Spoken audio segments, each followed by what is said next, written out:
All right. Good morning, good afternoon, good evening, FCM community. This is your yearly draft podcast recap with me, with Mike and Maddie. So we're going to go through, as we always do, the first round and any picks that we'd like potentially past the first round. Though we will give you the friendly warning this year that neither Maddie nor I had any draft picks in this draft this year. Ergo, Maddie, how much have you looked at this draft file? I think I've checked out 3 players. All right, and I've done a tertiary scouting because I didn't have any picks, so I really didn't care that much. I've looked at it a little bit more, maybe than Maddie, but not by much. To that end, we would like to invite our special guests in for this draft podcast. G Money is also going to join us this year to help us round out this threesome. Somebody that actually had picks in this draft and did draft. God, I hope so. I might be making that up. So, G Money, That welcome is to the correct, podcast. although my first draft pick was in round 5, so I did not have a lot of early picks in this draft. Thank you, PR, for taking those off my hands in exchange for Micah Farron. But, this is time for some real serious draft podcasting now that I am part of the proceedings. And if anything, we can be objective because it's not as if we're going to be arguing about our own players early in the draft. So, if anything, we're the three most trusted voices in mogul podcasting right now. If only that were true. But we will move forward anyway and start with the first pick of the draft. I don't think anybody's necessarily going to be surprised by the first pick of the draft. First pick of the draft, Colorado selected shortstop Mark Debovia. Same guy that we typically see go first in the draft. If it's not a speedy outfielder, it's a speedy, slick fielding shortstop.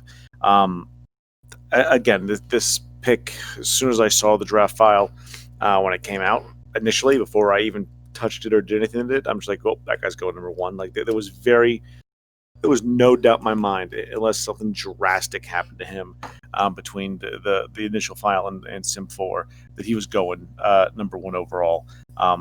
It's got that solid fielding profile, good range, good fielding, solid arm, just pretty darn speedy, 94 speed on the base running, decent base stealing, good tendency, good aggressiveness, good first to third.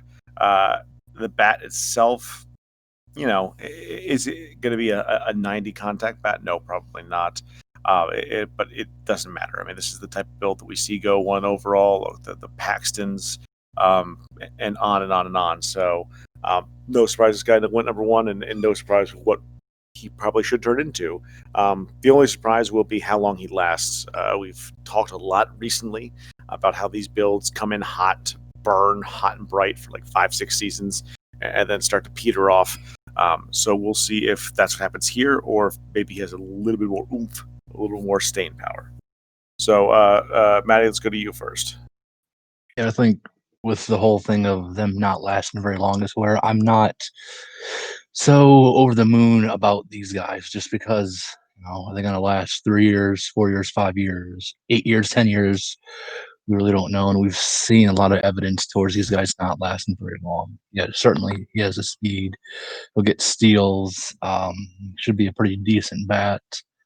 Defense will be fine, especially with the speed. He'll be a good player. But the whole thing of how much are you really going to get out of him? All right, G. Yeah, I think that obviously I'm not surprised he went number one, but I don't think I would have taken him number one. Part of it is the concerns that Mizzy, you alluded to about this build kind of tailing off relatively early. I think that obviously this build is strong and is like in terms of like the impact when you're actually on the field, and it's probably better now than it was in like the early stages of the FCM file where guys that started out with like an 83 defense like didn't really develop into elite defensive infielders at any point. I be the main thing that concerns me is not the defense. I think obviously that's probably going to play between like the range definitely getting over a 90 and whatever impact you think speed may or may not have. Obviously he's going to steal a ton of bases. My question is, how real is the rest of the bat? yeah, you're seeing in those minor league numbers a lot of home runs, but it's also a guy at 77 overall. So I'm going to take a guess as to say he was. And if you look at the way his progression curve goes in career scouting, he was well over a 70 for most of those years in college. He was probably well over a 65 for a lot of those years in high school. So I just don't know how really relative those numbers are. There's definitely an impact that we've talked about overall impacting how much you can kind of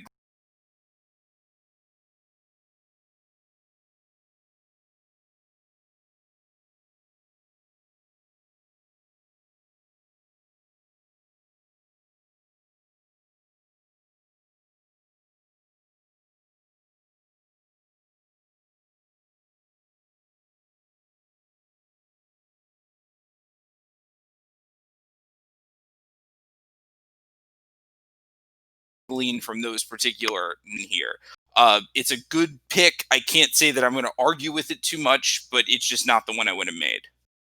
All right, well, we'll move on to the second pick. Second pick of the draft is the New York Yankees, and they picked Jason Archie, 18-year-old starting pitcher. When I was looking at the draft, and again, very minimally, with no picks and no cares in the world.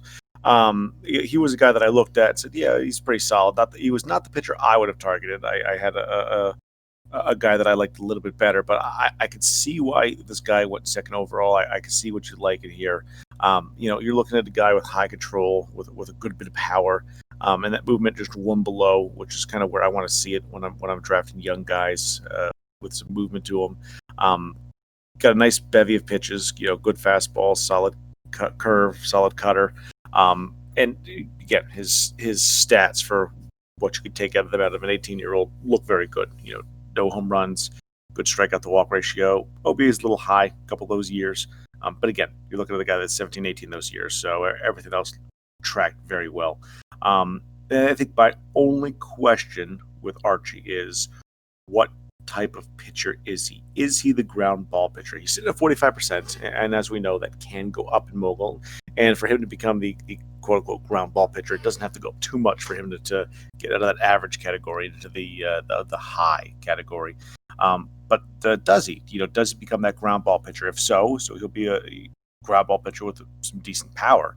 I mean, that could be a very dominant pitcher. If it doesn't and he stays average, what kind of pitcher are you looking at? I don't necessarily think that hurts him per se, but it's definitely not a guy that I was just like, what? If I had a top pick, this is the guy I'm drafting pitching wise. This is the guy that I really want. I think he's a good pick. I think he's probably a pitch much better than I'm expecting, but not the guy that I would have been targeted if I was looking for a pitcher at the time. G, we'll go to you first. I actually disagree with you. He was the top ranked pitcher on my board, and I like to oftentimes look at pitchers and try to figure out like what's wrong with this player. Well, let's try to look at it. He's 18, so age isn't an issue. His fastball is pretty solid, 65 at someone who's a 57 overall, so that's not an issue. His control is well ahead of his overall. His power is actually more solid than you normally expect from the build. If you look at the minor league numbers, maybe outside of the OBA, you don't really see anything wrong. Doesn't give up a lot of home runs. His ERA is fairly strong for a 57 overall at that particular level. He's even right-handed if you care about that sort of thing. His endurance and health aren't going to be high enough to cut into his rating that much. And if you go in to look at his skills tab, at his most recent drop, he fell from like a 92 to a 90, which leads me to believe he's got a lot of time to progress on top of this. I think this is an absolute no-brainer pick for Rocky here with the Yankees. This is going to be the type of pitcher that I think you actually described pretty well. The kind of ground ballish pitcher, maybe not a full ground ball pitcher, but a guy with strong control and movement and actually pretty decent power that's going to be into the 70s. So he's not just going to be a guy who pitches to contact. I don't see too many pitchers that I would have taken ahead of him at this point. I think there obviously that there was quite a bit of pitching depth in the first round, so there are other good guys. But I'd say if I'm looking at the player who I can find the least flaws with, who among the starting pitchers, it's definitely Jason Archie, and he would have been someone I was considering if I had the number 1 overall pick. Maddie. Yeah, I think definitely though the fact that he already aged and he only dropped 2 points is a really big thing. The other thing is that, well, I guess he has kind of like the perfect build. It's the perfect blend of the control power and movement, kind of like where you want to see them at the start. With all the upside, if you just look at how he should age and whatnot, if he peaks out before 26, I'd be surprised. The only knock that I could really say is that his health is a little bit lower. If he had like 80 health, that'd be like excellent. Because you wouldn't have to worry about him getting hurt. And this guy should be an ace, definitely. All right, we will move on to the next pick, and that was Brian McAfee. Went to Toronto. I think no surprise here. Hokie has a type of pitcher that he likes, and this guy is that 18-year-old power pitcher with a dominant fastball. Home runs a bit high. I mean, those are definitely going to be a bit of a concern, but I think depending on the park that you're in, maybe you're not as worried about them as you would be otherwise. Massive strikeout numbers, walk numbers a little bit high a couple of those years. But all in all, a type of pitcher that some of us definitely like to go after. That power pitcher that just should have insane power and movement. And as long as the control gets to above 80 or better, could be a dominant pitcher for any team. So again, also not I don't want to say park dependent, but certain parks obviously are going to play this pitcher will play much better in.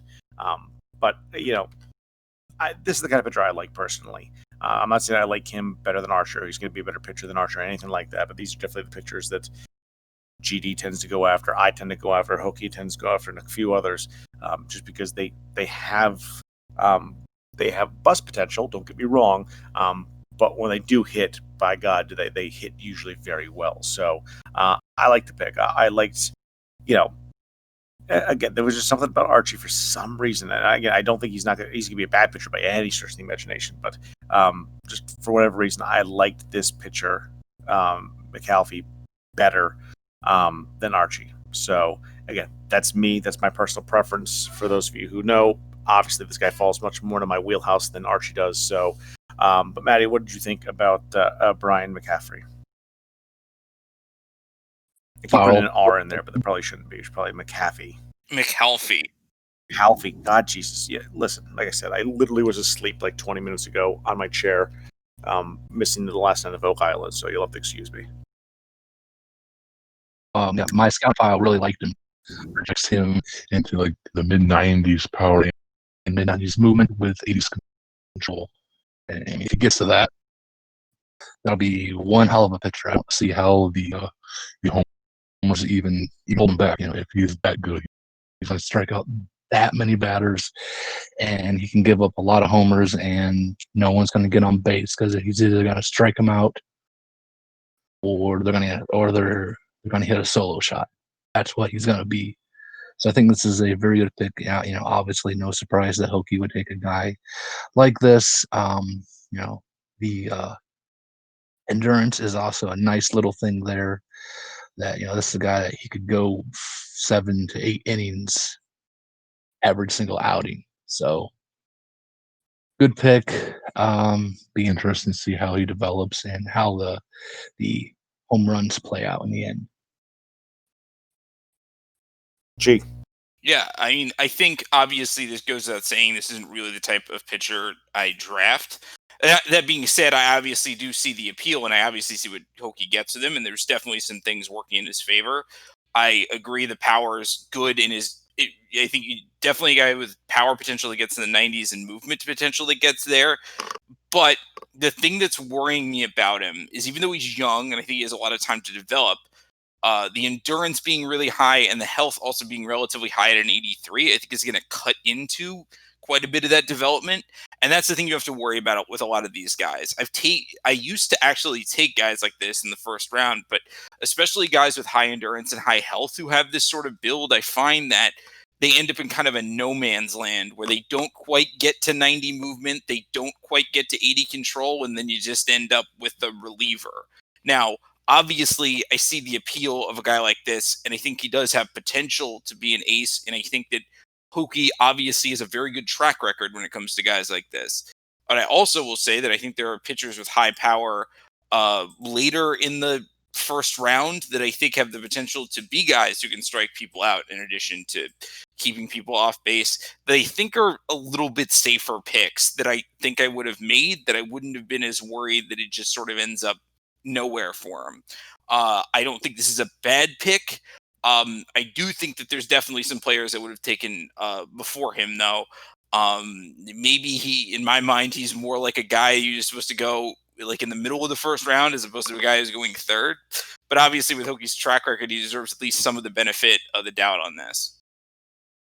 Yeah, I definitely give him a large benefit of the doubt. And again, this is the type of pitcher I would have taken if I was taking a pitcher early, just because, again, like you said, only certain people like this guy or like this type of build. So it usually lets them slip a little bit sometimes, which is nice because, again, they sometimes fall a little bit further, make them a little bit maybe a safer pick, like you were kind of leading into there. So fourth overall this year belonged to the Pittsburgh Pirates, who had a slew of picks as their the most latest rebuild begins, just like in real life.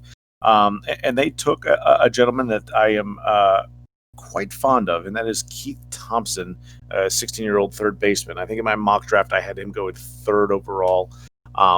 At which point I think Hokie messaged me and said, "You're funny. You know I'm taking the pitcher." And I went, I know you're taking the pitcher, but this is the guy that in a bubble who I would probably have put or no, actually I apologize. I think I had him at second overall. I had somebody else at third overall to Hokie. But I really like this guy. 16, clearly a defensive whiz at third base, and should have a pretty good bat. The power looks like it's going to be there. The eye shouldn't be too bad. Contact is a bit of a question. I'm like we can not pretend that it's not, but I would not be surprised if it got into the 80s, and if that's the case, you get his contact in the 80s and his power into the 90s. Even if his eye lags a little bit with that defense, you're looking at a premier player at a premier position. The fact that he is 16 and is that young and should have a long way to grow. Hopefully, we haven't seen the drop yet. We won't see that until early August. A lot to like here. I really like this player.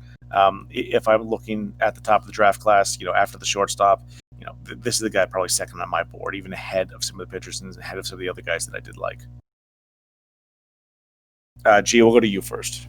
Yeah, I agree. I really like Keith Thompson. I think, obviously, let's start with the defense. I think he has potential to be one of, if not the best defensive third baseman in the file when he peaks out. The question becomes the bat.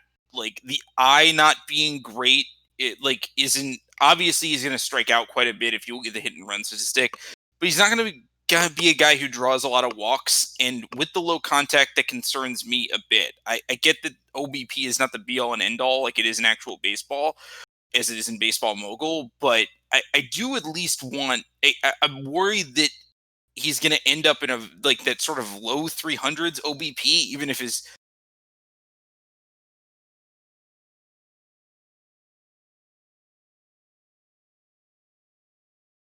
eye and contact vitals. I think being a fairly good power hitter. The question becomes, is that health going to get in the way of his development to the point where he doesn't get over sort of that 70 or 75, wherever you think the bright line is, contact against righties? I think he probably will, but it is a question where you can't necessarily feel certain about it, which I think is the thing that I think that when people looked at sort of the three really good infielders in this draft, Silverstein, Thompson, and Depovova, I was a little surprised that Thompson went second, in the sense that I think, Silverstein's kind of got some similar questions about that, but I'm a little bit worried about his bat coming along, but I think there's a good chance he's actually going to be a very good power hitter. And if he is a very good power hitter, and if he is one of the best defensive third basemen in the file, then 4 is a perfectly good place for him to go. And the fact that he's young at least gives you plenty of time to figure that out. I absolutely understand why GB made this pick. I think this is a guy who absolutely should have gone in the top 5, even with some of those questions that we brought up, just because of his defensive, I would say not even potential, his defensive certainty to be an impact player at third base defensively, as long as his power potential, maybe putting him in that 30 homer echelon if he plays every day. Maybe he's not a number 3 hitting star, but if he hits 5th or 6th, probably more like 6th, and puts up that great defense and gives you a lot of home runs, I think you're going to be definitely happy where you picked him. Batting. Not really a fan. The defense is obviously there, but you can find a good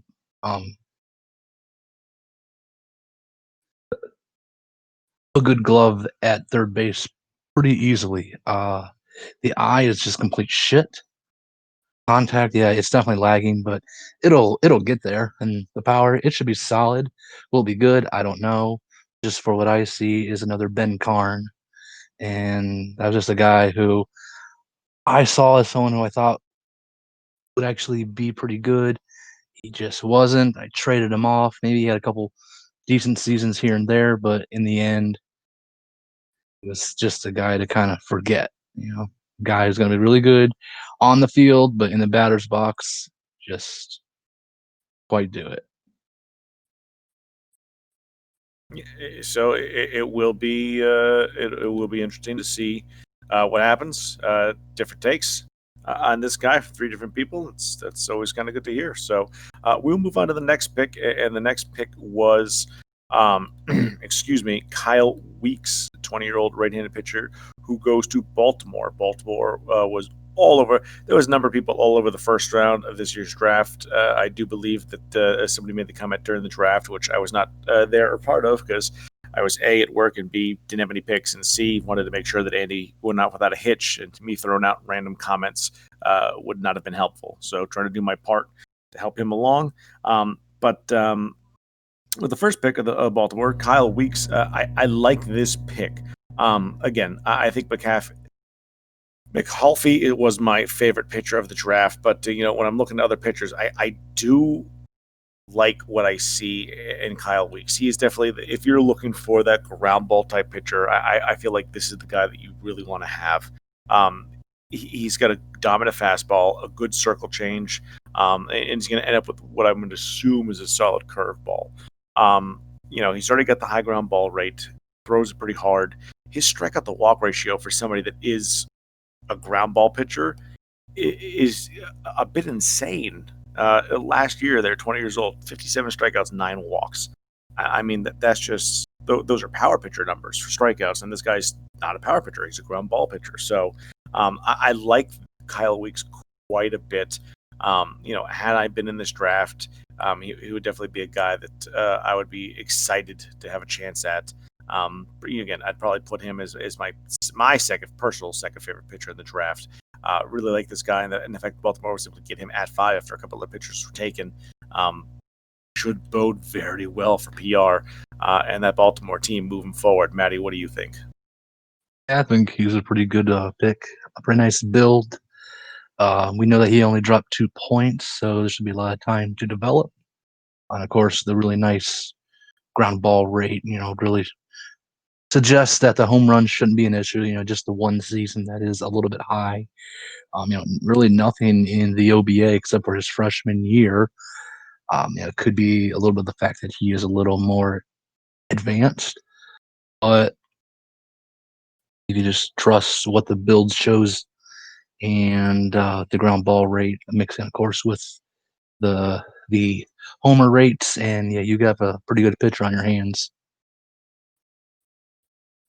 G, what'd you think? He's very good. I think everyone was expecting me to say that I thought he was very good, so I'm just going to say I think Weeks is very good.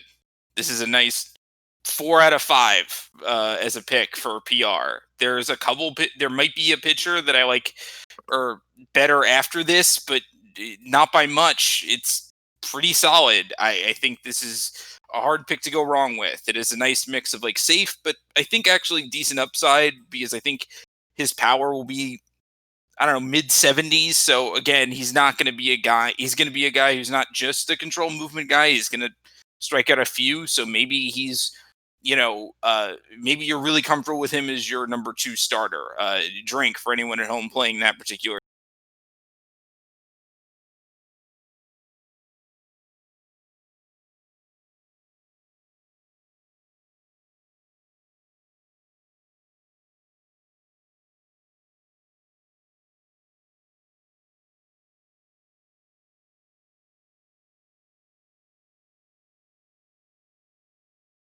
Yeah, Game, but I it's like a it it's when a teams are clearly going in an all-out rebuild and stock up on a draft, and they're able to make a good pick with their first pick. That's always a good sign. Atlanta is up with the next 2 picks, 6 and 7 in the draft. Atlanta, with the 6th overall pick, takes Dylan Rudyard, 17-year-old right-hand pitcher. I look at this guy and I go, oh yeah, like it's one of those things. I open the card, and even though I had already kind of knew who was picking, I'm like, oh, yeah, this is a stank pitcher. It just seemed like a guy. Both these guys, both these pitchers we're about to talk about, seem like guys that Stang would probably pick, just based on how he's built his teams before in the rebuild. So for another guy he's burned it to the ground and gone all in the rebuild, I think he made some steps in the right direction with his typical way to build the draft. Was Dylan Rudyard one of my favorite pitchers coming out of this draft? No. Was he a guy that I would have taken? Probably not. He's just not quite the guy that I go after. But I could see why he did. Got a high ground ball rate. His two seamer and his hard curve are both plus pitches. Definitely seems to be that control movement build again with good power. I mean, we've seen a couple of those, talked about a couple of those so far. Not things you typically see, or at least not things that I'm remembering seeing a lot of in previous drafts. So it's always interesting when we get these drafts that seem to be heavy with a slight build variation. All in all, I like the pick. Not the way I would have gone. As you sort of alluded to, there was a guy that I was a real big fan of that slipped a lot farther than I thought I was going to in the draft, and I'll talk more about him once we get there. But I dig the pick. I understand why he made it. And since Atlanta's both picks, I will just talk about their other pick as well, just for simplicity's sake, and that's Chris Sloan, who went next. And again, this guy, rinse repeat, basically the same thing we just talked about. High ground ball rate guy, with control movement and a little bit of power. He doesn't quite have the same amount of power as Rudyard did. I think his power is going to be lower. He's also a 2-pitch guy. I know a lot of people are a big negative on those 2-pitch guys, but both pitches are above his overall, so they should both be plus pitches. That's a fastball and a slider. So if he gets that 3rd pitch early and it develops into something useful, I mean, you could see why Stang took him, and there could be a bit to like about Sloan. Though, again, not a guy that I would have grabbed. You could definitely see why Stang took him. I'm not going to play the drinking game yet with where I think he could be in the rotation yet. I'll save that for later. But I definitely see where Stang's going with these 2 picks, and I appreciate it. So, G, what do you think about these 2 guys? I'm not a huge fan of either one. If I'm betting on one of them being better, it's probably Sloan. I definitely had the same reaction you did when I saw them, where it's like, oh, Stang taking the 17-year-old pitcher who's not very developed yet, but has tremendous upside. Who could have predicted such a thing? It's not as if it's not the thing that Stang does in every draft where he has multiple first-round picks. That being said, I think if I'm going to bet on Sloan, I like the home run numbers a little bit better in his profile. It controls a little bit more advanced from the overall. His fastball isn't as big of a weakness. It's 59, even though he's 55 overall, as opposed to Rudyard, who has a much weaker fastball. Now, I think that there's a good chance that Rudyard could still be something. I think there's at least, I'd say that there are definitely pitchers I'd bet on being better than Rudyard that go after this. And the same goes for Sloan. I probably like Sloan a little bit better.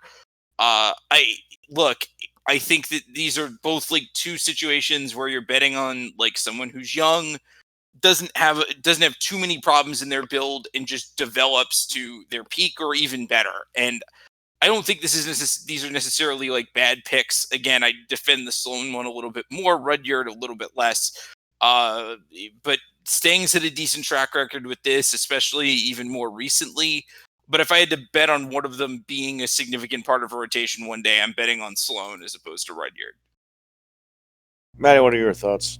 Yeah, I pretty much agree with both of you guys. I think I would rather Sloan over Rudyard. I actually like Rudyard's build better. I think, when you're looking at it with the power and control, it's very interesting. But once you move on a little bit and see that the fastball is the worst pitch, um, that's kind of a red flag. And then the homers every single year is high. I know he's only 17 years old with 52 movement, but every year is high, and that's a bit of an issue. And with one of the years being pretty darn high, it is an issue, which I think that's one of that either the issue of homers or base hits will follow him. Sloan, yeah, much much I don't know, I would say better, but you have more confidence in him being a guy. Um, Builds there, the control's a bit higher. The home runs aren't really a big issue. Just one year that's high. Um, but again, these are both guys that are very young. We don't know exactly what's going to happen in their development. They both could end up very, very good pitchers. So nothing really to knock anyone for taking guys like this. Just noticing that Rudyard's homers are a bit of an issue. Well, and like I said, just like every year we say this, and we'll say it for every year from here on out too. Is the wait and see on these younger guys. Especially take it early. It'd be interesting to see. And again, I think it also speaks to how the drafts have changed quite a bit over the last few decades of FCM. I remember guys like this going in the mid to late first many years, and these guys just keep seeming to go earlier and earlier every year. And I'm not saying it's a reach. I'm not saying it's a bad idea. So I think Stang knows what he's doing. I definitely trust him when he's out there making draft picks. So Mark Abrams, next pitcher off the board, goes to the Dodgers at 8 overall. This is the type of pitcher that I always want to like. Um, and I say that because he's a power build with low ground ball rates, got a dominant fastball, good circle change, and okay two seamer. These are the pitchers that I always want to like, and like guys that I want to go out and get. I always feel like they're gonna be great, they're gonna be awesome, and then for me, they never seem to work out. I always get these guys, and I'm thinking, all right, control first, good power, he'll have good movement, like he'll be an ace, he'll be great, and then for whatever reason, I can never get these guys to work. I don't know why, but these guys that tend to end up, which I think this is where Abrams is heading, to have kind of the control be the dominant stat or vital, and then power and movement after it. I personally have terrible luck with these guys, and it's not saying that they're bad pitchers. I know a lot of people take these guys and do very, very well with them. But for some reason, I have the absolute no luck with this type of guy. So do I like the pick? Yeah, I mean, there's definitely things that you like about this build. You like about his stats. Strike to walkout ratio is pretty good. His home runs are, as Matty would say, and I agree with, high three of those 4 years. The last year they were the lowest. And again, maybe it was an age thing. Maybe there isn't a home run issue there. But that's the other thing. These guys, in my mind, tend to have home run issues. So while I want to really like the pick, I can't really like it. I think it's a solid pick. But for me, there's too many things that I've run into horrible things in the past. And therefore just can't give it my full stamp of approval. I get why he's taken. But it was not a guy that I would take just because I've not had any luck with them. Maddie, what do you think about Abrams? I don't like him because, like you said, the home runs are definitely a thing, and it seems like this build has just not worked out. We've had guys like this in the past. I want to say that the Dodgers even took a guy that had about the same build, Jason Ogg. So if you look at him, seems like so like best case scenario, he's going to be like a career 4.3 ERA pitcher. Not completely useless, but I don't think what you want at this point in the draft. G, what'd you think? Mizzy, it's kind of the opposite for me. Like, you want to like Mark Abrams. I want to like him less than I do. Because obviously you see some things and you say, oh, of course G-Money's not going to like this guy. He's not a ground ball pitcher. He has home runs and he has high home runs in 3 of the 4 minor league years. His endurance and health are both well over 80. But he's young, but that control's looking real good. Yeah, that pitch selection build is good with that fastball being that much better than the overall. And and those minor league numbers for someone who's only a 61 in high school, those are all really good in terms of ERA and other stuff like that, even if not the home runs. So, obviously the home runs and the other stuff would probably at least lead me to say that I think that there were better pitchers at this point, but I can't really write this dude off either. I definitely think he's the perfect candidate to hopefully gets to an 80, an 81, 95, and just trade him to Mizzy a couple of years from now. I think that's definitely a safe bet. Mizzy will talk himself into him at one point. I don't know that I wouldn't bet on him, but I think there's a decent chance that he's better than I think he's going to be right now. Yeah, and you're right. These are definitely the type of guys I eventually talk myself into trading for. I'm trying to think of a guy that I almost talked myself into trading a couple times that I feel had a similar build. I'm going to try to look him up real quick because I believe it was Dittmer on the Mets. But I just want to double check. Yeah, Dittmer on the Mets. This is the kind of guy that I feel like this Abrams is going to end up. A guy with a high control. Power doesn't quite get as high as I want it to be in decent movement, but still has that really low ground ball rate. And as you can see, Dittmer, who played a couple years in Montreal and now a couple years in the Mets, currently sitting at through 79 games pitched, a 4.9 ERA. So these are with 98 home runs and 530 innings. And I was about to say in a fucking striking out a ton of dudes, but a massive home run bomb.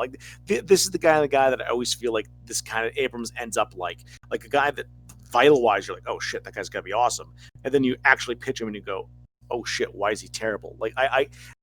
This is the build. This is what I'm talking about when I don't have luck. These are what I always end up with, and that's why I just stranger danger for me. Just that's where I end up on a guy like this. I want to like him, but I just can't because I've seen it fail so many times. But they're all strangers to you until you draft them, Mizzy.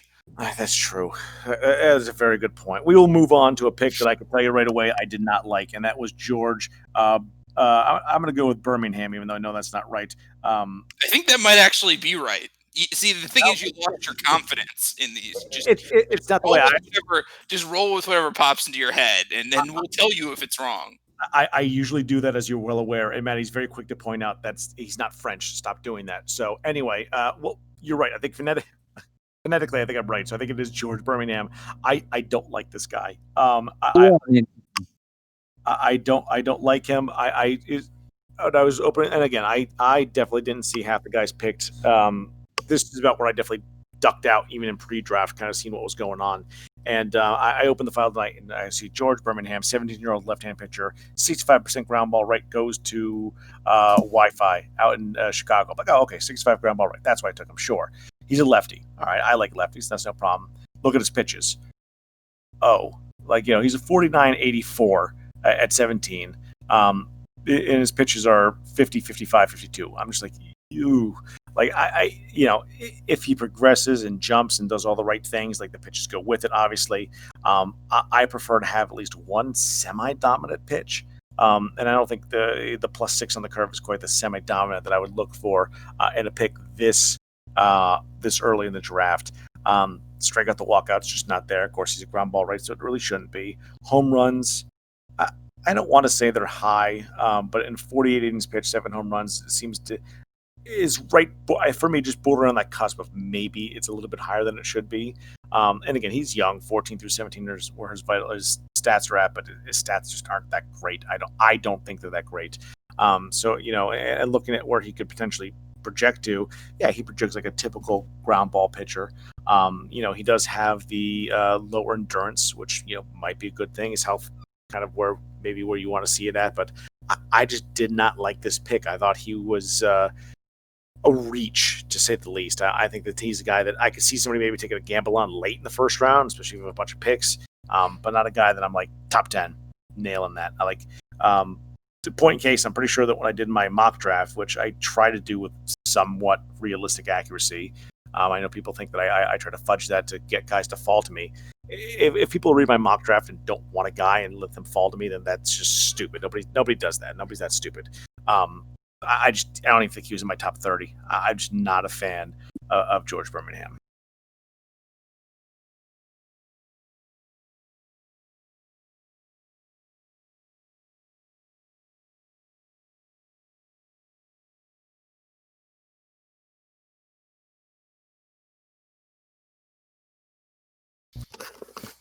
To be like at least like a more side version George Birmingham becomes. The ground ball rate's obviously great, but one thing that's actually interesting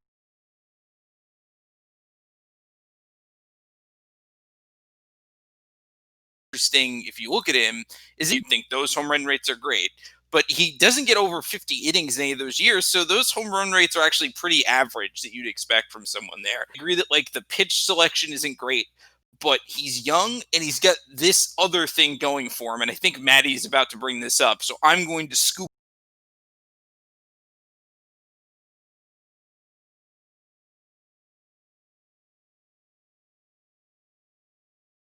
him on this before he does up. And that's one of the things that's going to affect both the overall and the peak rating. So even though we're seeing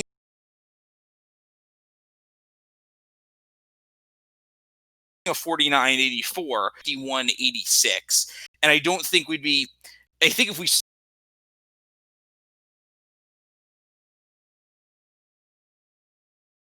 saw that, we'd see this pick higher than his overall, that I think we'd like a little bit more if we just to 70, which is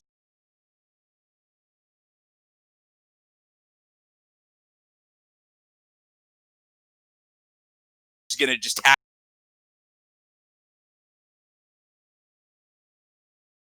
happen. Like, as I think if we're looking for like pitchers with upside, I think there's some better ones that go later. Even if we're looking for like ground ball type of guys, I think there's some better ones that go later. But I do get this. I don't think it's necessarily great value considering on who we passed on to get him at 9, but it's not a bad pick. And I see that there's at least a pretty solid chance that this guy ends up, a starting pitcher. Yeah, I don't see Birmingham being the guy that I go, oh, I'm gonna fleece someone on a trade and pick that guy. Like that's not what I would want out of him. Is he a guy who maybe is worth like a late 20s pick? Sure. Um, yeah, the endurance thing is exactly right for what G said. The other thing that I just got to kind of throw out there is with the pitch repertoire. There's some stuff in the mogul help file that suggests that all this worrying about where the pitches are and all that doesn't really mean jack shit. That it's already just kind of built into the predicteds of where the pitches are or they're going to end up. They're more of a reflection of the pitcher's overall skill and how they fluctuate between his pitches. So, like for Birmingham, his curve is his best pitch. It's right now a little bit above the circle change and a decent amount above of the fastball. So as he progresses, this is the pitch that should probably be squarely his best pitch, obviously, and should probably be a good amount above his fastball. As far as Birmingham, yeah, I think this is just a pick that you go, oh hey, he's a 65% ground ball guy. Let's just take him and roll the dice and see what the hell happens. Um, I don't think you do this at number 9. Like I said, somewhere in the 20s, go for it. But now, nah, there's got to be something else that's better. Yeah. Another Now, time. I find that information about the Mogul Help file and its talk about pitch selection very interesting. And if I all trusted the Mogul Help file to be accurate, considering there's stuff in there that's still 20 years old, or if I trusted the fact that like Clay actually understood how his own game worked, I would trust that the information much more. But maybe it is sort of a much ado about nothing thing. I tend to be of the opinion that anything that that's added beyond the original kind of core of Mogul, maybe with the exception of splits, maybe, although those sorts of do weird things that you see in the game that wasn't in the original version of Baseball Mogul, like 2000, 2003, like that sort of core, you should at least take with a grain of salt, because the core of the game, the main core of the game isn't designed to work that way. And a lot of these stuff added on were not added on with the same sort of care or understanding for programming that happened later. So maybe you're right about pitch selection. I think it's one of those things that we can probably think of some narratives of guys that you're like, man, this guy should be a lock if only he had that had like a bad fastball and gave up a lot of home runs. But there's been plenty of guys with good fastballs that give up a lot of home runs too. I don't know. Well, I had a pitcher back in the Colorado days, so a long time ago, back on the Mogul 11 days. He did not have a pitch over 80, and he was a damn good pitcher for me. Probably like a 3.5 to a 3.7 ERA pitcher. I think if you would look at his repertoire, you would think there's no way he's going to be very good, and he was very solid. I know that's one thing for when I'm drafting. I really don't look at that very much. I think there are some tells in it, but it's not like, oh, this guy doesn't have this good of a pitch or that. There's something, and with how they with where they start out. If they start out in like the 50s or 60s, their repertoire will look much differently when they peak out in the 80s or in the 90s. So it's just not something that I'm gonna concern myself too much with. Yeah, that's all interesting. I don't really know about all that. So instead of throwing shit at the wall, I will move on to the 10th pick of the draft, which was the Yankees once again. They took another pitcher, Bob Earlson. And as G already alluded to, I like this guy better. Again, not a huge fan of him. I think he could be a much better pitcher than Birmingham, though. Even with the lack of just the horrible fastball, which again, in a ground ball pitcher, I'm okay with the fastball not being the dominant pitch. Though in general, I prefer a really good fastball with my pitchers. And I mean, he's got a good circle change, solid curve, and the fastball's just not that good. But the rest of him looks pretty good. He's definitely a guy that I would have taken way ahead of Birmingham, just because he's 18, but he's much more advanced. His control's above his overall still. Movement's kind of where you want to be at. Power's not going to be too bad, and clearly, a high ground ball guy. He's a guy that I think probably projects as well to be. I don't want to quite say light years ahead. I think that's too strong, but streets ahead. Yeah, I think that'd probably be a better thing. But streets, yeah, I like that. Streets ahead of where Birmingham ends up. So, I'm not sure if he is, the Farron that you picked up with all your draft picks. If he ends up going that direction, or if he ends up just, the bed and dying on us. But I definitely like this pick better than Birmingham. I think he is a bit of a safer choice, if that makes sense. So, Maddie, what do you think about Earlson? Yeah, I like him a lot. I'm just looking at the fact that he already aged. If I cared and was actually involved in the draft, I would have actually looked to see how much he actually dropped when he aged on May 8th. Yeah, May 8th. Okay, look at that. I got something right. You have to look at the home runs and just go, wow, yeah, that's a dude, 5, and then a big old goose egg. Yeah, that's a guy that's just basically gonna bowl the ball on the ground, and you're gonna have a lot of ground balls. A lot of people will look at the health and go, "Oh, that's not a guy I want." It's gonna take away from his peak, and yeah, it probably does a little bit. But there's two sides to the coin, and for this, it's a guy that probably will never, or at least rarely, get injured. He's going to be a guy who's going to be there for 32 starts every single year, or if not, it'll be 31 starts. I think that's a really big thing because you see some of these pitchers that are really good, but they have shitty health and they're consistently missing, 4, 5, or 8 starts. So, yeah, this is Yeah, much better than the pick that was made just before him. Yeah, I agree that it was a better pick. I think it has less to do with the fact that I'm sure that he's going to be a better player than Birmingham, is more like we're more certain as to what he is. And I do like his home run rates. I guess the one thing to say with a grain of salt is that the 71 overall, he's a little over leveled for what we expect from the high school. It seems like you get about correct rates when the guy's around a 60 and toward the middle of that level, and about like, I don't know, 60 in the high 60s for like the college level stats. But it does look like he was progressing up fairly rapidly. You can kind of see there that like he was below a 70 the year before and is only up above a 70 this year after he jumped and then, dropped because of his age. But I'll say that I think this is a really solid pick. He's young.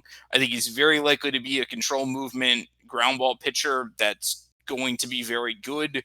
Uh, Birmingham could be that guy. I'm more certain that Ulrichsen will be that guy. So I think that's why it's a better pick. Plus, he's still young enough that you get the upside of him really becoming something, uh, really becoming even above sort of that 93 peak. And if he does, whew, maybe you do get like something really special. All right, moving on to the first pick out of the top 10. That is 11, and that is Milwaukee, and that is center fielder Mike Washington. I know this is a guy that some people might or will poo-poo a bit just because he's a 71-83. But he's a guy that in my mock draft, I believe I put as high as 5 to GB just because GB has picked this exact player that high before. There is a lot to like about Mike. First of all, obviously the speed. I mean, he is a guy that, were he a 71-86 or a 71-88, he probably goes first or second in the draft. I mean, he is that guy that more often than not we see go very high in the draft. But the fact that he's a little bit closer, and I'll let Matty go with the into the how much peak he has left and all of that rigmarole. I really dig this guy a lot. Does he have a lot of time left to develop? No, clearly he doesn't.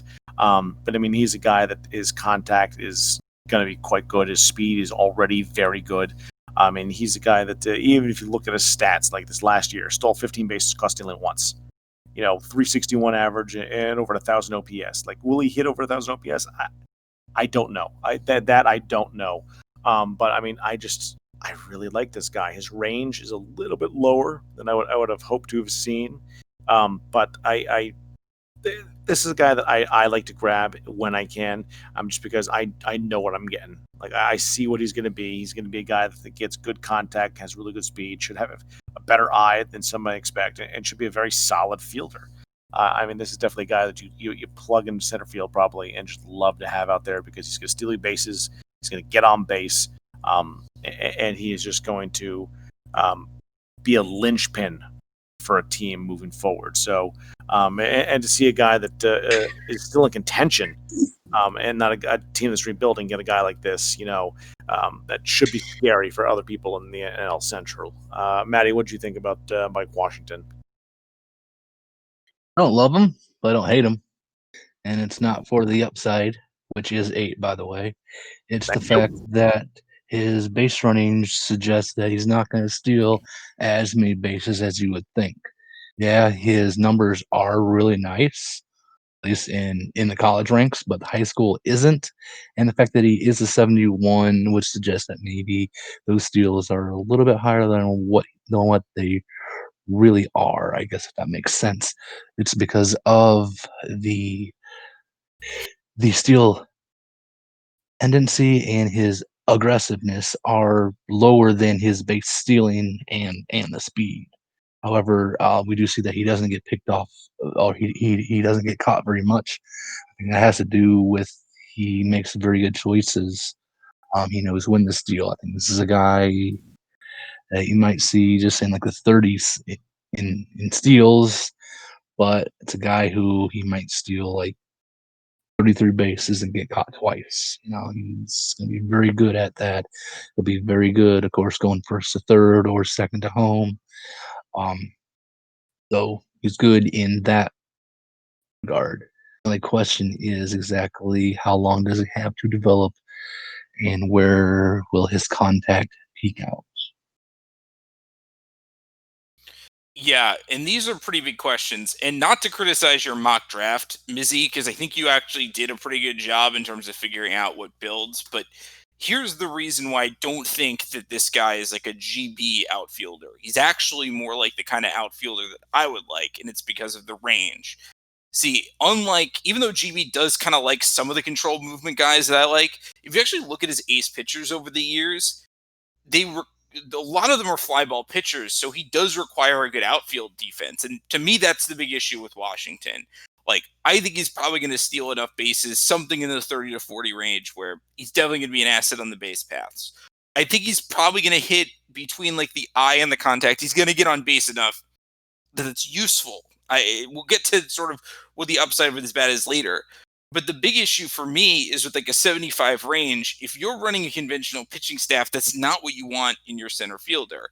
Now, maybe he ends up being an ideal right fielder, but one thing I tend to find is like outfielders tend to be oddly idiosyncratic when it comes to what positions that they can play. And I guess the quickest way to explain that is it's not as simple as moving a center fielder to right field and expecting them to play at the same vitals that you're seeing if they're a natural center fielder, even with the position edits. Sometimes it gets a bit freaky as to exactly what goes on. So I don't necessarily know that Washington is going to be an elite defensive center fielder or an elite defensive outfielder at any particular position, even with that huge arm. I am confident at the very least he's going to be an offensive asset for someone, even though he doesn't really have any power. I think the kind of power you're seeing in those minor league stats is a mirage. But he's going to at least get on base enough that he's going to be good. I wish, though, that he was the kind of player that he had enough time to develop that he could really be a legitimate leadoff hitter. I'd be worried that he ends up more like an 8 hitter or like a second leadoff hitter at like number 9, someone who ends up like only getting on base at like a 340, 350 clip and steals bases, but is not really the kind of guy you want leading off. And I think with him being this close to peaking already, that's a fairly distinct possibility. I will agree with you, the fact that I think J-Main is a contender right now and Milwaukee is a contending team right now might be one of the reasons he made this pick. He wanted someone who is fairly close to being able to get up to the majors. But I think if that was his thinking, which I don't know if it is, J-Main can I guess tell us in the chat, I think he missed out on at least 2 players at a much bigger upside that I just would have probably taken over Washington. Now, Washington is good. Obviously, we can sort of see the build. I'm not arguing with this pick too much, other than the fact that I don't think he's going to provide you elite defensive value. And with the no power and sort of mediocre eye, I'm worried that if he is a true leadoff hitter. But in terms of, like, is he going to be a starter for a team? Yes. Is he going to be a starter for a good team? Maybe, depending on where he ends up. And depending on where he ends up and exactly what he peaks out at, but it's not a bad pick by any means. It's just maybe one that you're going to look at and say, I don't regret taking him, but I wish I took someone else. Yeah, I can definitely see that. And this is the first time I'm going to say this tonight, and I always hate being the one that always brings this up, but he's definitely a guy, too, that, you throw in a winter ball next year, and if you get a really good winter ball with him, like you look like a genius, because then he becomes that player that we all hope that he becomes, because he had a really good winter ball role. Again, I've said this before, I'll say it again. I never draft a guy that I say, all right, I kind of like him. I like him a lot more if he gets a positive winter ball. I draft guys that I like. Winter ball is something that's just bonus on the cake. I never draft a guy saying he'll be really good if I can get a positive winter ball roll. Not going to play that game. That just, in my mind, just throw your draft picks out if that's your goal. But again, I'm quirky. So we'll move on to pick number 12. And I will tell you right now, I absolutely loved this pick. I loved where it's happened. I projected this guy to go 3rd overall, which I know a lot of people probably scoffed at. I really like this player. And this player, of course, being Jason Silverstein. And it was funny. Before we kind of got this far, I think we were still in the 9-ish range. Percy messaged me. He's like, who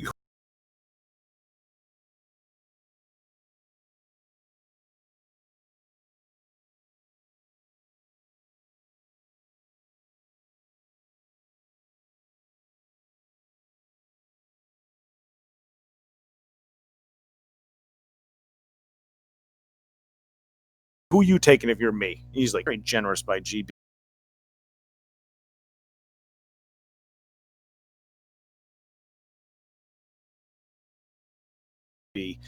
Somebody who generally tells, but I absolutely love this. I was a fourth and a fifth. But I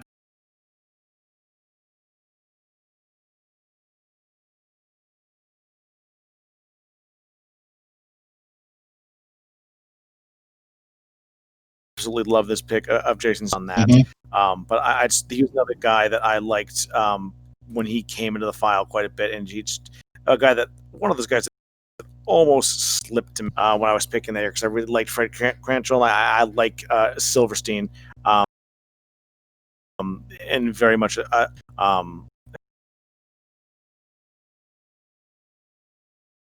again, I'm pulling them up right now to see if they're. I really like Silverstein. I think he's going to be very good defensively, surprising good bat. G will go.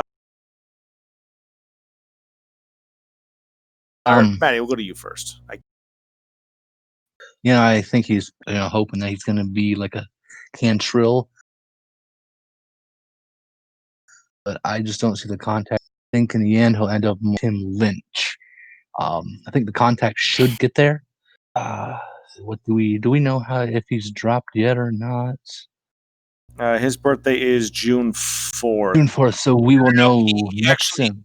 He actually will drop, next sim. It's weird. Yep. They don't drop until after their birthday, not on it, which is confusing. Yeah. I had to figure that out by looking at it, but yeah. Yeah, so we'll know soon enough just how much time he has to develop. I think it's just one of those builds that, sure, if he peaks out in like the 93 to 95 range, you have a pretty good player. But if he peaks out like any lower, I don't think the contact's going to be good enough. For it being a 17 difference from his power and eye, just means that it's just going to be stifled as he develops, and it's going to be tough for that contact to get very good. My file projects in like the mid 70s contact, which I'd agree. If you get to like a 94 or a 95 peak, I think it's a 93. Okay, it's in the low 70s, it's tolerable. But any less than that, and you're looking at a sub 70 peak versus righties, and that's nothing that I would want to mess with, because this game can just, you can, it just has that fine line between being a Cantrell or being a Tim Lynch. Yeah, I mean, it's definitely a fine line, but it's a line that I certainly think I'm stunned he fell to 12. I'm really kind of stunned that he fell this far. Genuinely surprised that he fell out of the top 10, and I'm a little surprised he fell out of the top 5. And I do think that the Cantrell upside is at least something that you can is feasible at the very least. Maybe he's a little bit worse than that, but there's a lot to like in terms of the power he's showing in his build. There's a lot to like in sort of like the defense that he's showing in that initial build and that very strong range, that speed, like the power. I guess it is a matter of where the contact ends up. I think that like Lynch is a possible comparison. Lynch also has some weird stuff with him where like I think Lynch has some sort of weird defensive predicted stats that make his defense go a bit haywire in a way that I don't expect Silverstein's will. I don't think he's going to be as good as Cantrell. But I do think he's probably going to be better than Lynch. I think he's going to be more like the middle of the, like, maybe not like the third or fourth hitter version of that build, but like the sixth hitter version or the fifth hitter version of that build. I guess that's the new number 2 starter, me calling someone a fifth or sixth hitter. But this is just, I'm stunned that I'm stunned that he was still available at the pick. I'm stunned that GB traded the pick. I'm slightly less stunned than when I saw what he picked with the pick that he ended up trading for, which we'll get to that in a second. But I think this guy can be someone that you build around. I really do. And I think that there are guys that you're not going to view in the same way that we're taken ahead of him. And if I'm picking any lower than probably third in this draft, I think I'm probably going to be like, there's some guys that I think you can justify taking over him. Archie, Depovova, just Keith Thompson, probably a couple of the other pitchers, but I think this is going to be a guy who should have gone in the top 10. Yeah, and if you actually, for what it matters, and for the difference a little bit in age, if you look at their high school stats compared to each other, by each other I mean Silverstein and Cantrell. Silverstein's are leaps and bounds better than Cantrell. For those that care about that type of comparison, I had him third in my mock for a reason. I thought he was the third best player on the board. Offensively speaking, obviously, in general, honestly, I like some of the pitchers. Were I picking third and Thompson and DeBordea are off the board, I'm taking Silverstein. Just there's no doubt in my mind. But again, that's me. What do I know? Mets pick 13th, and they take Sam Wheatley, 22-year-old right fielder. This is an interesting guy. He looks to be that power eye kind of build with solid contact, and really good glove, and just a little bit of speed, which kind of, if anything, just kind of helps that glove along to make it a little bit better. He was a guy that as I was looking at outfielders, because anywhere in the draft you're likely to find a decent outfielder. I like his bat. The fact that he is 22. He's already had a birthday, and I don't think we quite saw his drop, and I'm not sure if he jumped again, though it looks like he might have. I think his bat should develop well, but I think it's a question of how well does develop. Like, is he a guy that gets into the mid 70s contact and the mid 90s power with a decent eye, even if the eye only gets to maybe 80ish? Then yeah, you really like this pick, especially with the glove that he gets, and I know that Matty's file projects him to be somewhere in that range. So, I mean, if that's what you get out of him, yeah, you're very happy taking this guy here, because he's a guy that you probably put in your third or fourth spot in your lineup and just let him mash. And the fact that he, gloves the ball really well, you double bonus. So I like the pick. Were there players after this I might have taken instead? Maybe. There were some other players on the board that I did like. But I do like this pick for the Mets. So, G, what do you think about Sam Wheatley? He seems the extra H is what's killing me there. There's like 3 extra H's in the way you're pronouncing it. I like him quite a bit. I think the interesting part about him is he doesn't have the huge righty lefty split that you oftentimes see in these right-handed outfielder builds, but he's got a lot of power. His defense is really solid. He's going to strike out quite a bit, so that I at 71 is going to be strong when it really gets to 80. He's going to be definitely a guy that probably adds some stuff on the base paths. And I think I'd feel fairly confident that he's going to get well north probably into high 70s, low 80s in terms of contact.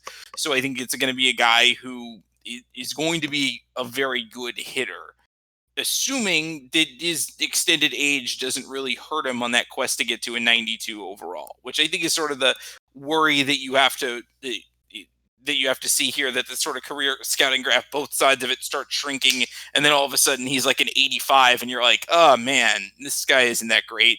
If he gets to a 92, I think this is going to look like a very good pick, and obviously you see the power in the build. Obviously you see some really solid defense. I think it's definitely I feel like it's definitely a guy who has the potential to be a middle of the order hitter that doesn't cost you on the defensive end, which is not the easiest thing in the world to find. And also the kind of right-handed hitter that you don't have to ever worry about platooning because the splits aren't that bad.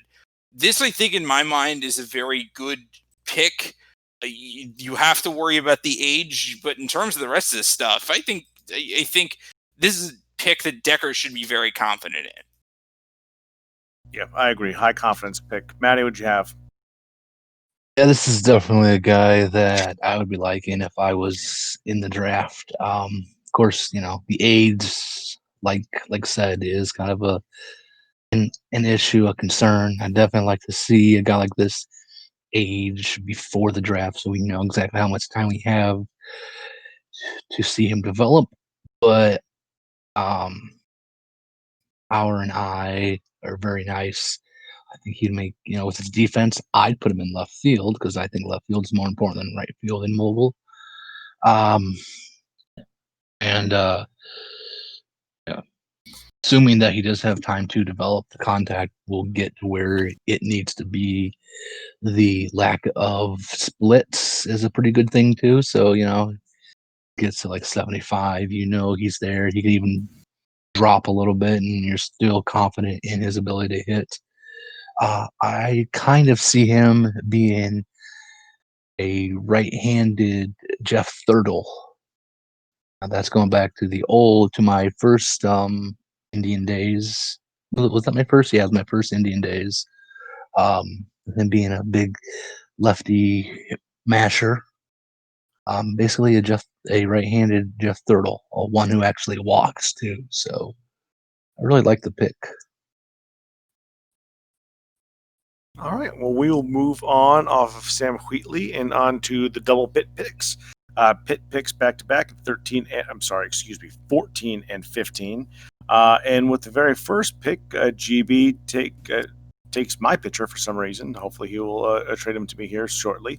And that is Wyatt Pullman. Wyatt Pullman goes at 14. He is a 20-year-old right-handed power pitcher, 66 and 86. With a tremendous fastball, a good curveball, and a solid slider. 25% ground ball rate, very low ground ball rate, but his power numbers are very good. It's a very good strikeout to walk ratio. Home runs could be a potential issue. They tend to be on that cusp. I'm going to go on a limb and say they won't be an issue, but that could be me just being hopeful. But I really like this pick. Again, this is the type of guy that I love to go out and get. Two dominant pitchers, fastball being very dominant, big power pitcher. He is a guy that, if things go right, you're looking at a guy that could be top of the rotation type talent. Will it go right? You never know. These things are mogul likes to mogul. We'll call it like that. But there's a lot to like here, and I think I like just about everything I see. So I think it was a great pick for Pittsburgh, especially in the mid rounds, the middle of this round. Excuse me. I really like this pick. I also really like their next pick, which was Brendan Napier, 16-year-old second baseman. This is another guy that just has a high glove, and I'm also curious. I'm not sure if GB's in the chat or not, whether he is going to leave him at second base or turn him into a shortstop, which might be the better play. Good speed, not great speed, but called very good speed. He's got a solid contact bat, good eye, and just again that defense, just high range, good arm, solid fielding. Seems like the type of guy that I throw in a shortstop and just absolutely love to have there. So I really like these two picks by Pittsburgh. Where I drafted in these positions, these guys are there. I could definitely see why you take them. You take a guy that has that upper level rotation build potentially, and a guy that could easily be just a lockdown shortstop for a long time. And the fact that he's 16. He's got plenty of room to grow. His birthday will be coming up here in July. He is from Youngstown, Ohio, so that is one knock against him, the shortstop Napier. But we will see. Breathing in a lot of those tire fumes, not good.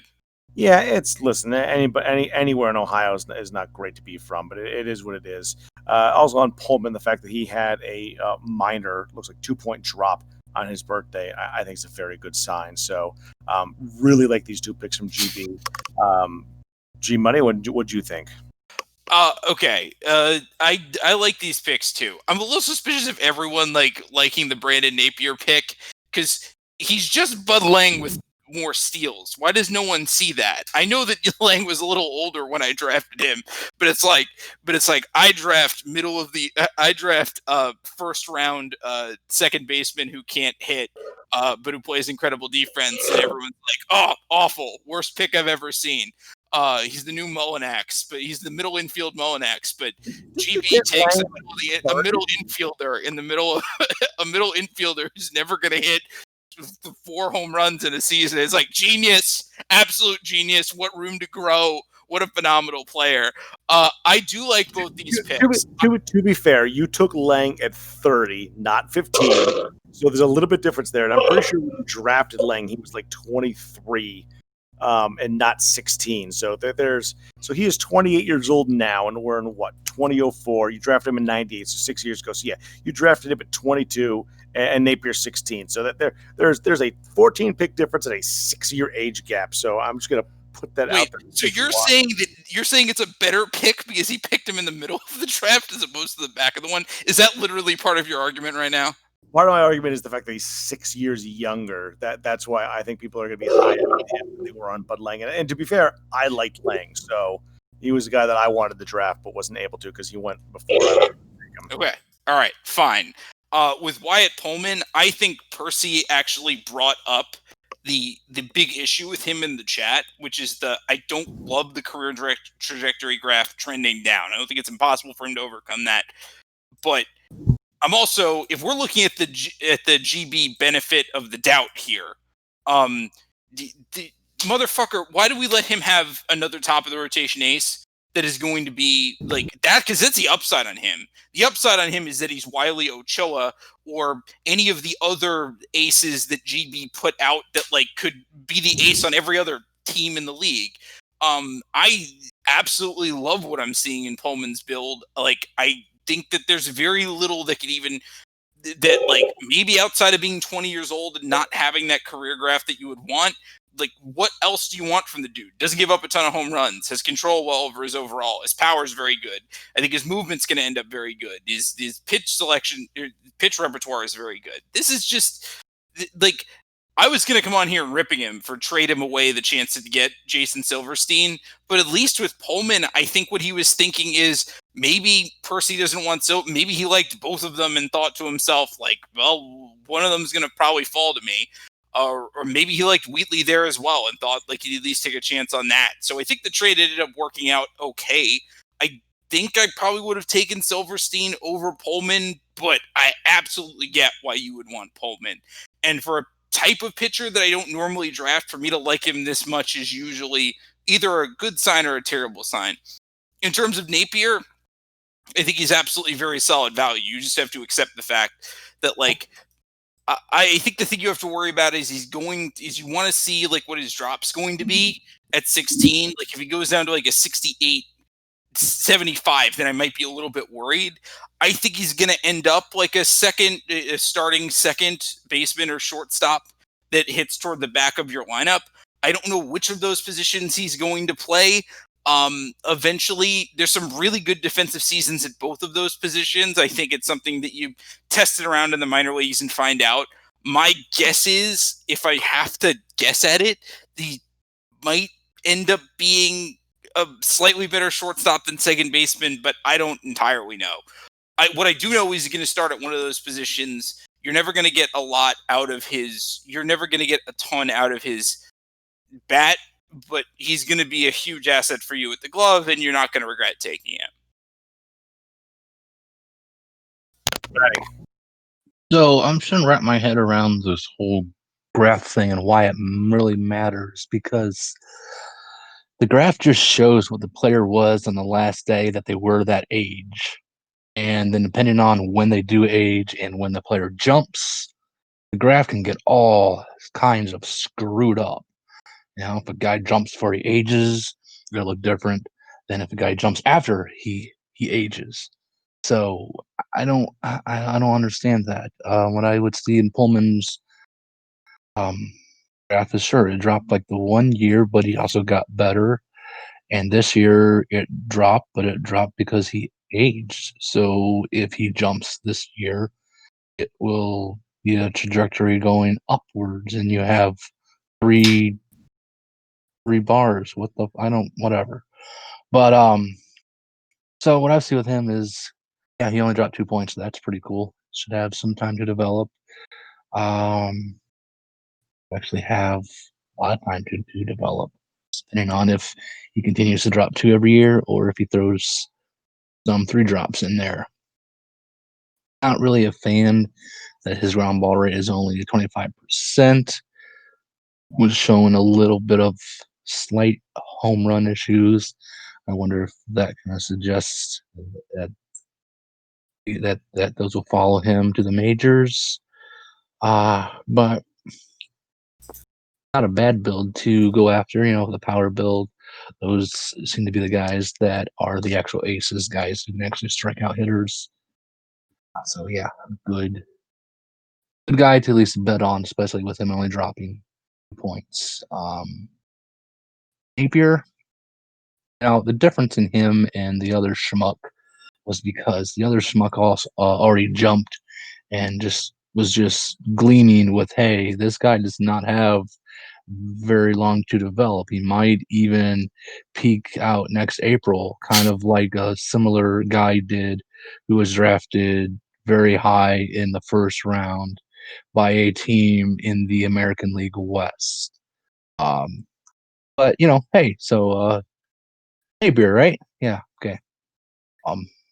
He could be one of those guys that doesn't have that blazing speed, but can get you a lot of steals, a lot of steals. I don't know if he can really hack it at shortstop. I think he might make a little bit too many errors where you at short. He might just have to play second base.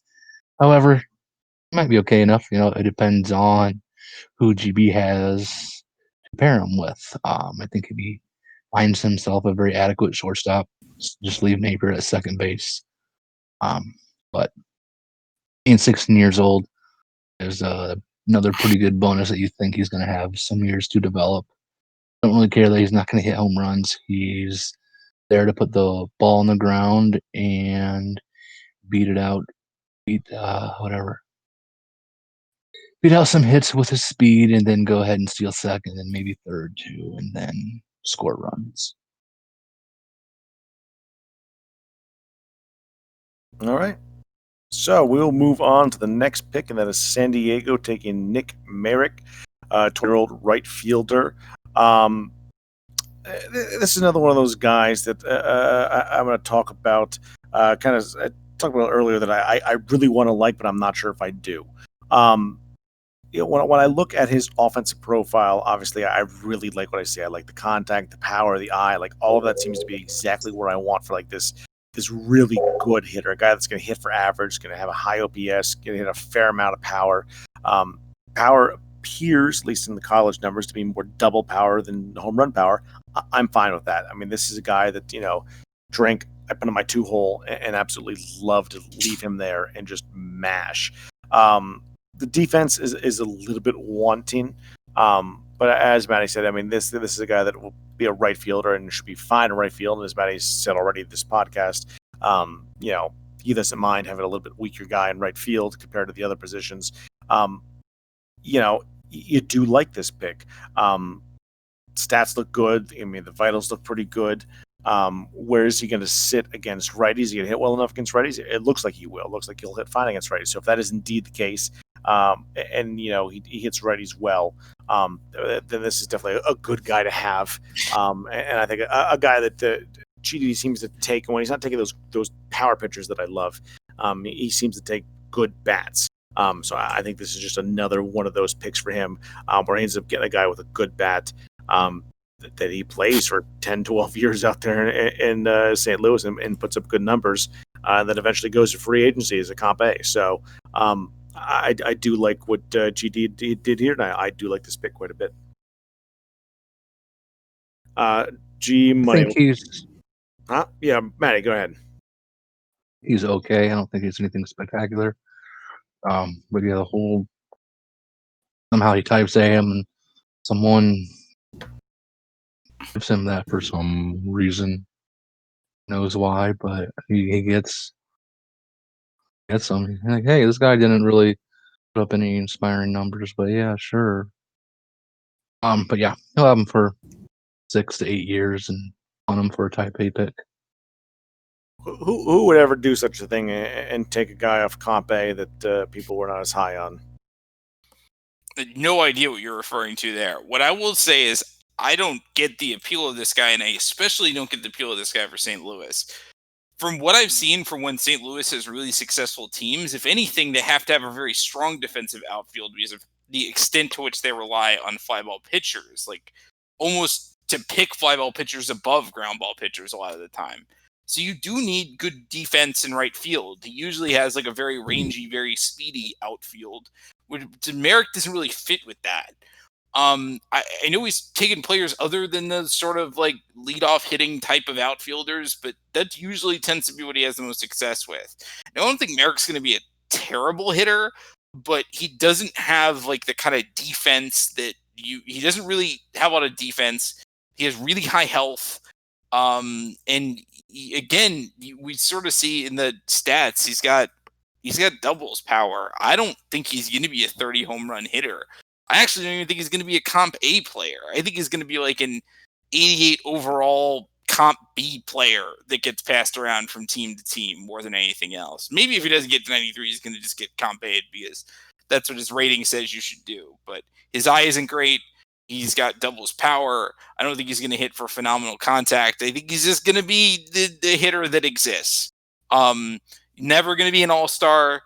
Probably going to get passed around from team to team. I think he's going to be like Larry Hughes was back in the NBA, or Drew Gooden, where he just ended up on like 10 different teams. Nick Merrick is going to be on 10 different teams, never going to make an all-star team, but he's going to start for a lot of places at some point, especially teams that really need to fill a spot or need to fill some team or need to fill a spot for rebuilding. I'd be stunned if he sticks around in St. Louis in the beyond just like the 8 year, beyond sort of the 6 years of like service time there. I think he's going to hit free agency, and GD's never going to look back. Or maybe even trade him, as weird as it is to say that GD would do that, but he seems like a bad fit for that team and just not really going to be an elite player. Stang said he will end up on a rebuilding Atlanta. Lock that in right now. I will predict that Nick Merrick will give 2 very expensive, very mediocre years to a rebuilding Atlanta Braves team 10 years from now.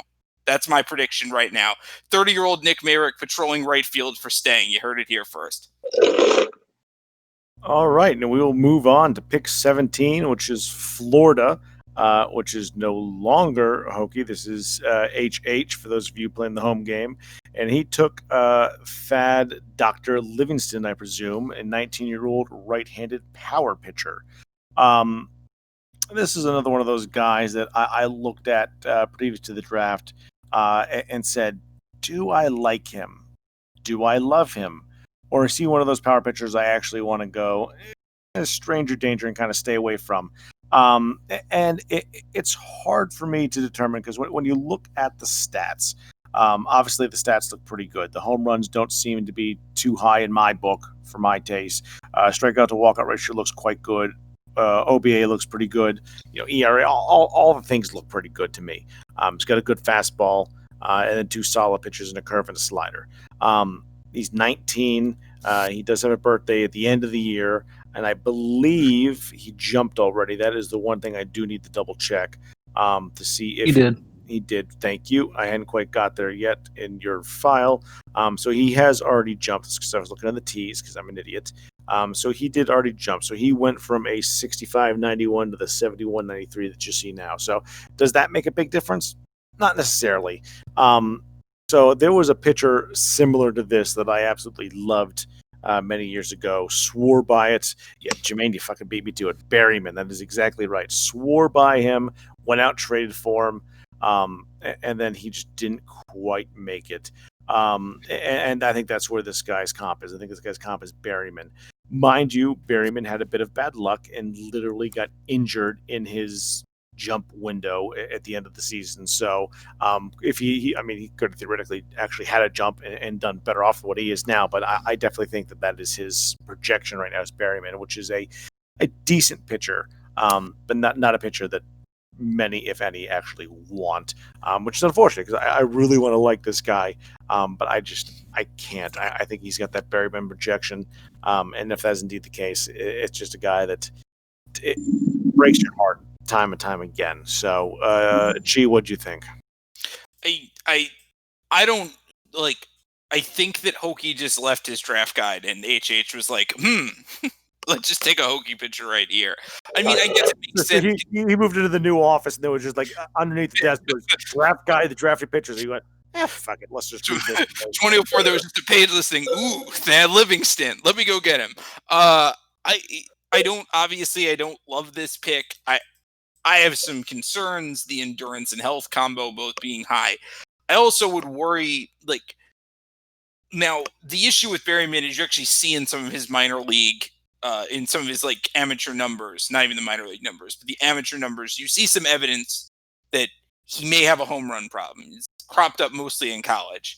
Here, you don't see it as much, but also at a 71 overall, I'm wondering how much you can glean from that. Yes, he doesn't have like the 15 home run season that would scare you away immediately if you saw it, but I don't know how much you can glean that like that consistently okay home run rating is doable.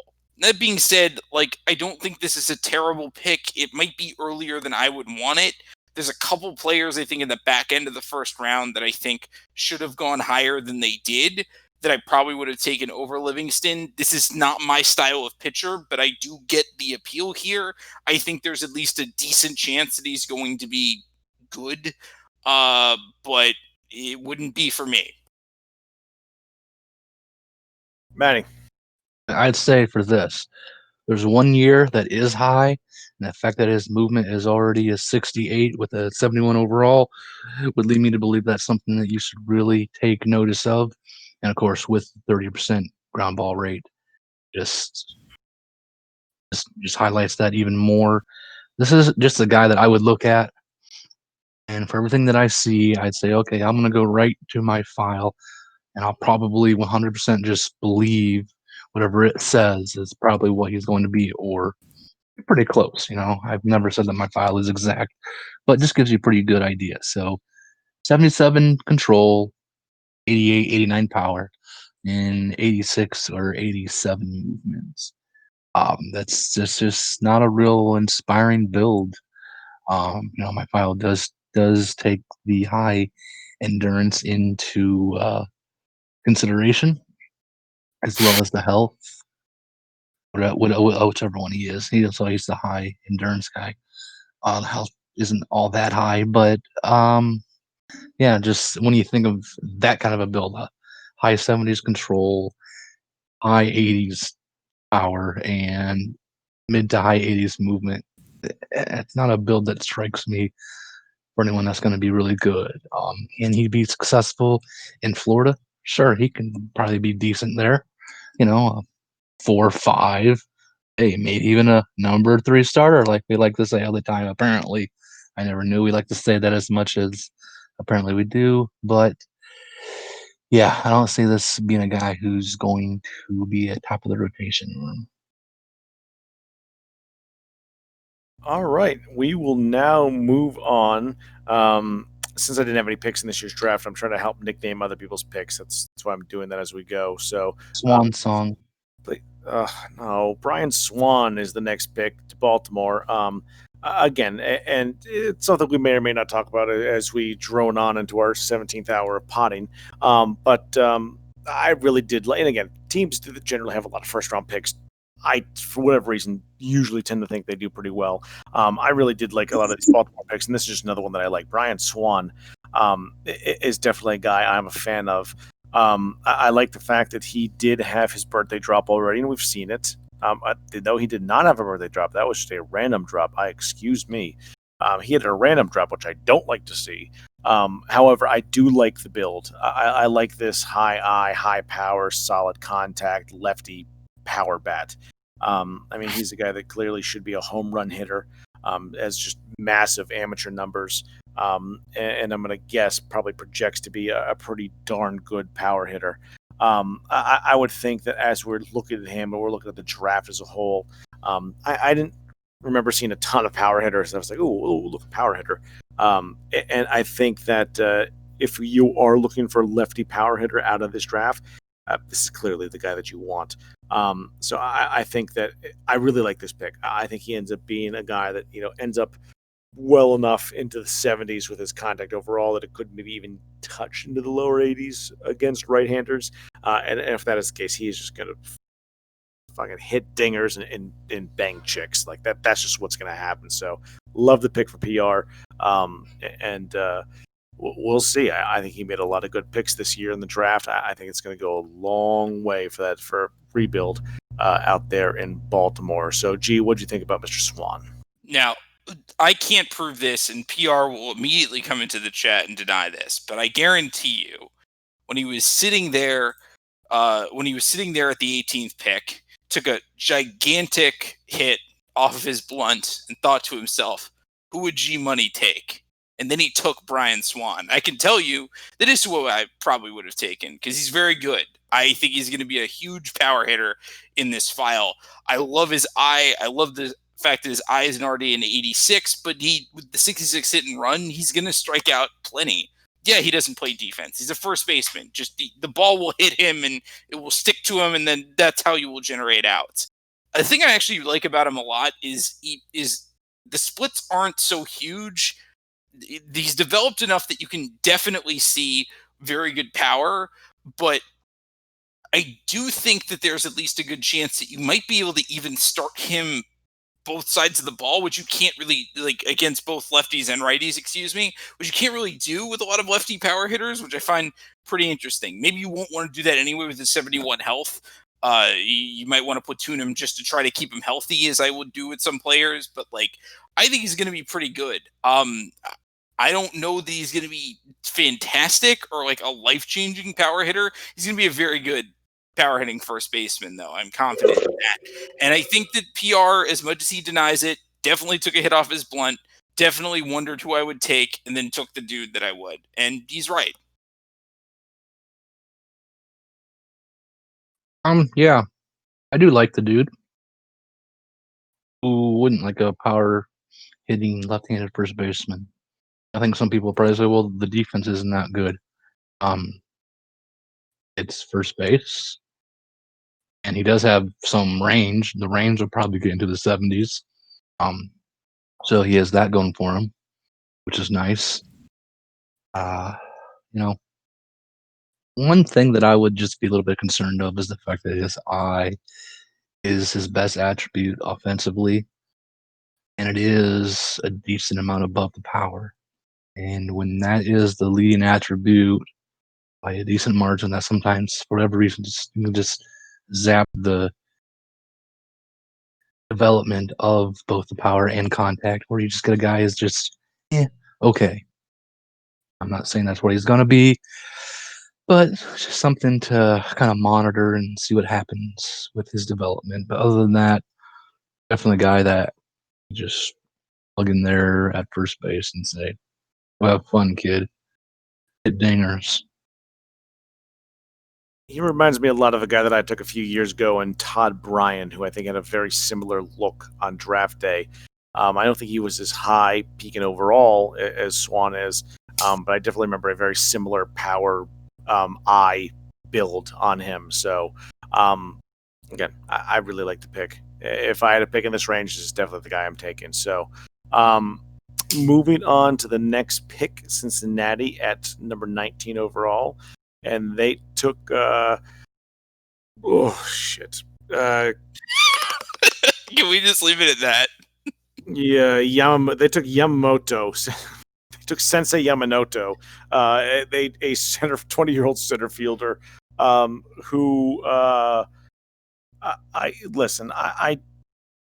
don't know why, but these are the guys that I always say, you know what, if they're available in my comp A pick or they're available in my early second pick, yeah, I'm going to take a shot on them.